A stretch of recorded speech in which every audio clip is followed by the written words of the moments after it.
કે આ સત્સંગી જીવનની કથા શ્રવણ કરવાથી આપણને કેવા કેવા લાભ થાય।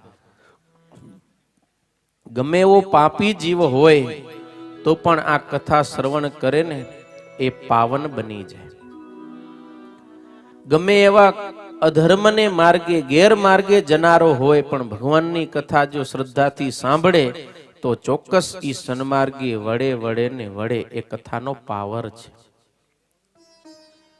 અને તમે ઇતિહાસ ખોલીને જોઈ લેજો, જેટલા જેટલા અધર્મનો માર્ગ છોડી અને સન્માર્ગે વળ્યા છે તો એને કોઈક ને કોઈક ભગવાનના સંત કે ભક્તના મુખેથી ભગવાનની કથા વાર્તા શ્રવણ કરવાનો અવસર મળ્યો છે।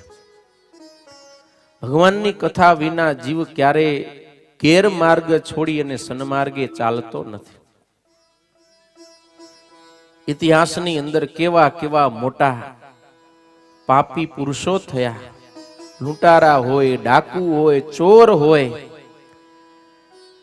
પંચ મહાપાપ કરનારા હોય ને પણ ભગવાનની કથા જો સાંભળે તો એ તમામ પાપથી મુક્ત થઈ ભગવાનને માર્ગે વડે ભગવાનનું ભજન કરીને અંતે ભગવાનના ધામને પામી જાય। એ કથા થકી થાય છે। અને સતાનંદ સ્વામીએ આ સત્સંગી જીવન ગ્રંથમાં ભગવાન સ્વામિનારાયણના જન્મથી આરંભી અને અંતરધાન સુધીના ચરિત્રો ખૂબ વિસ્તારથી લખ્યા છે અને ગ્રંથનું નામ રાખ્યું છે સત્સંગી જીવન। એનો અર્થ થાય સત્સંગીઓનું જીવન। તો આપણું જીવન કોણ છે? કોણ છે? ભગવાન। ભગવાન સ્વામિનારાયણ એ સત્સંગીઓનું જીવન છે અને એ ભગવાન સ્વામિનારાયણના ચરિત્રો આ ગ્રંથમાં છે। એટલા માટે આપણા માટે આ સત્સંગી જીવન જીવન રૂપ છે। પણ આમ ક્યારેક તપાસ કરીએ તો ખબર પડે કે ખરેખર ભગવાન આપણું જીવન છે કે પછી મોબાઈલ જીવન છે? જીવન કેને કહેવાય કે જેના વિના આપણે ચાલે નહીં, એ આપણું જીવન કહેવાય। આમ ભગવાન થોડીક વાર ભૂલાઈ જાય તો હાલે, ના હાલે? આમ કઈ વાંધો ના આવે? આવે હે? ના હાલે નાણ બાપા?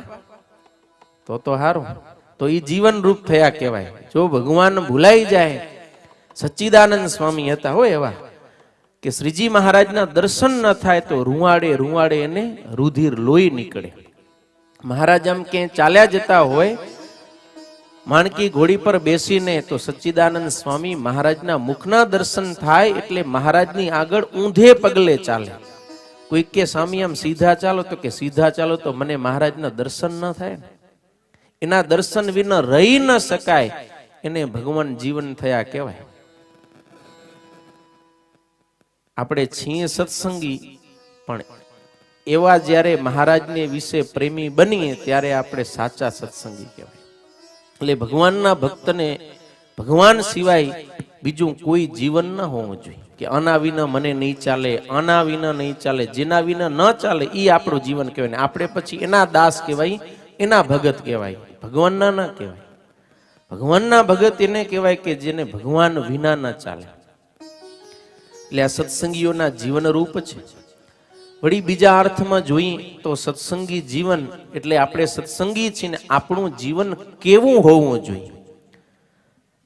એક નિયમ ધર્મની દ્રષ્ટિએ, નિષ્ઠાની દ્રષ્ટિએ, ભક્તિની દ્રષ્ટિએ એક સત્સંગીનું જીવન કેવું હોવું જોઈએ એનું સંપૂર્ણપણ અતથી ઇતિ સુધી જે માર્ગદર્શન આપે છે એવો ગ્રંથ એટલે સત્સંગી જીવન।